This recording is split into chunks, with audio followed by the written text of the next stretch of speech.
Today's video is sponsored by comicsplusamacon.com. You can use code TruePenGaming at checkout for 10% off all items at comicsplusamacon.com. Let's give a look at some of their items. They have Pokemon games, they have comics, Digimon booster boxes, Pokemon packs, Magic the Gathering, all these things you can get at comicsplusamacon.com. Let's look at some of their Digimon product while we're here. So just on the first page, we have some really awesome Bandai sleeves here. Starter decks, booster sets, all these great things, all at competitive prices too. And you know what else? You can save 10% if you use code TruePenGaming at checkout. So go check out comicsplusamacon.com, and thank you to them for sponsoring today's video.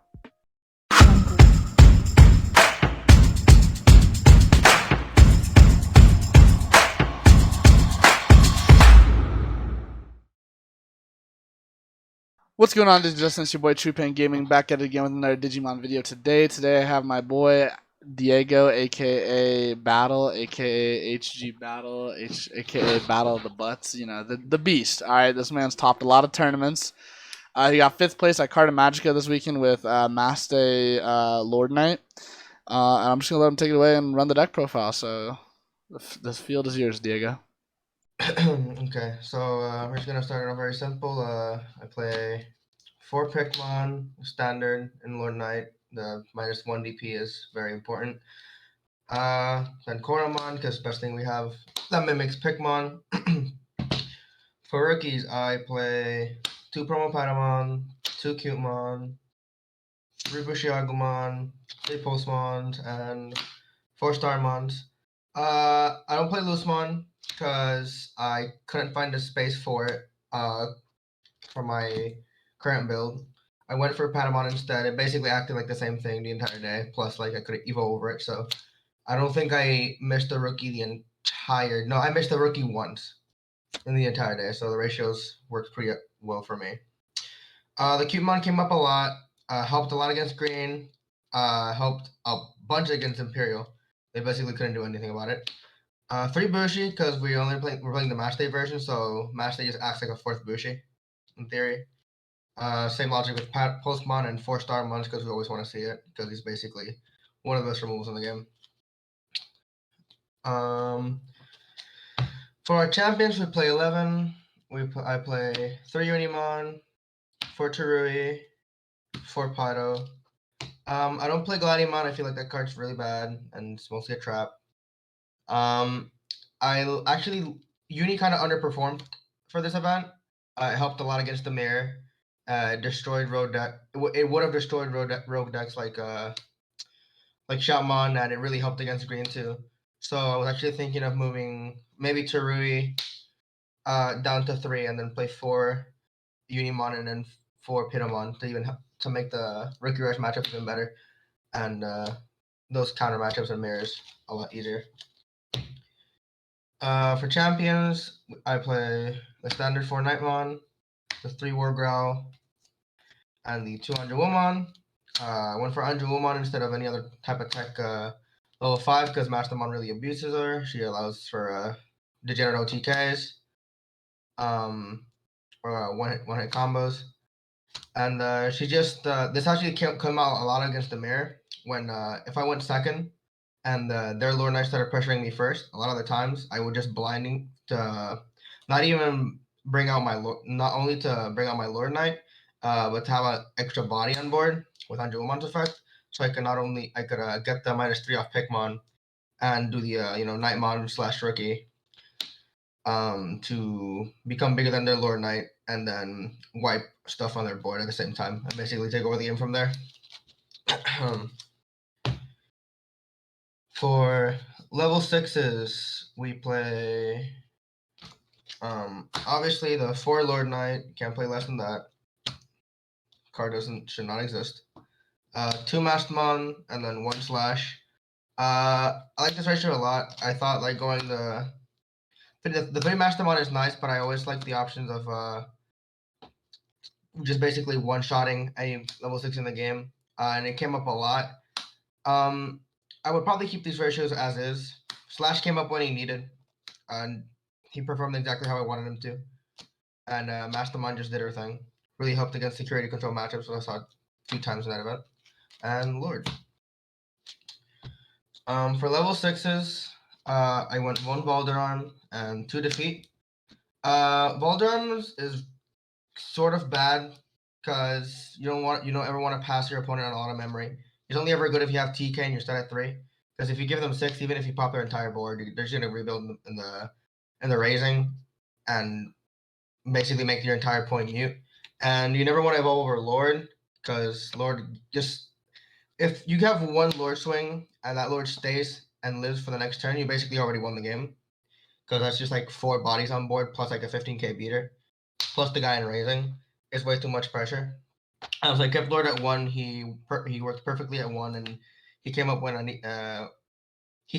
needed, and not didn't overstay his welcome.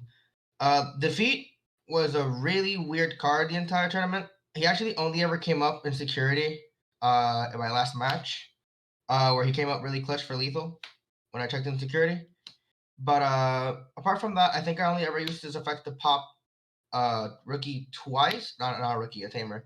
Twice, once against the mirror, which actually did end up winning me the game. Because I choked him at once for the rest of the match. And then against security control, popping their mat tie so I could freely play my level 6s. And their defeats wouldn't chuck me for so much damage. For options and tamers, I only run the 2 blinding ray. I feel like I only ever needed 2. Never felt like I missed it. The 3 TK, because we always want to see it. And then 1 mat and tie. I actually very much like this card. This card did a lot when it did come up. It came up against my green matchups, and it did each time I dropped it against green. It punished their Nidhogg really hard, because even if they wiped my board, it basically gave me a free Lord Knight in the raising. So yeah, it came up really huge. I never did get the effect to give defeat security tech +1, but if it came up, it probably would have been even better. And yeah, that's just the deck. It's Lord Master, I'll say. Cool. Anything you would change with your deck, Diego? Any like besides the Touré into a Yune? The deck worked fine. Probably there's probably not a lot I would change. The only thing I thought of like modifying was defeats into something else. But honestly, there's not a lot of other stuff that you can experiment with that I would change for these slots. Like defeat, even though like he sometimes feels bad in hand, we're in a meta where like playing cards that change the pace of the game, even at weird ratios, is still good. Because defeat basically each time he showed up in security, my opponent lost the game without even knowing. Because they could entirely depend on like my how my board state currently is, and they plan around that, and then suddenly they have boom, defeats gets checked, and they have to deal with a 13k beater that can crash into Nidhoggs and trade for 2, or can just keep adding pressure and pressure. And if you don't account for that, then the defeat's just gonna entirely distract the game. So I'll probably just keep the ratios as is. Maybe do the uni chains, depending how popular rookie rush is in the meta. Okay. And then you did go X1. So what happened in the match you lost? Okay, so what happened in the match I lost was it was actually against Green. First game I lost, pretty hard because I opened a lot of rookies. Did not see a 5, and then even if when I built for lethal, he just saw Nidhogg, so I just scooped. Oh, okay. Game 2. Game 2 is actually where the Matt tie came up. He checked my security with Nidhogg after clearing my board, because I had to at least I had to force him to bait out 1 Nidhogg.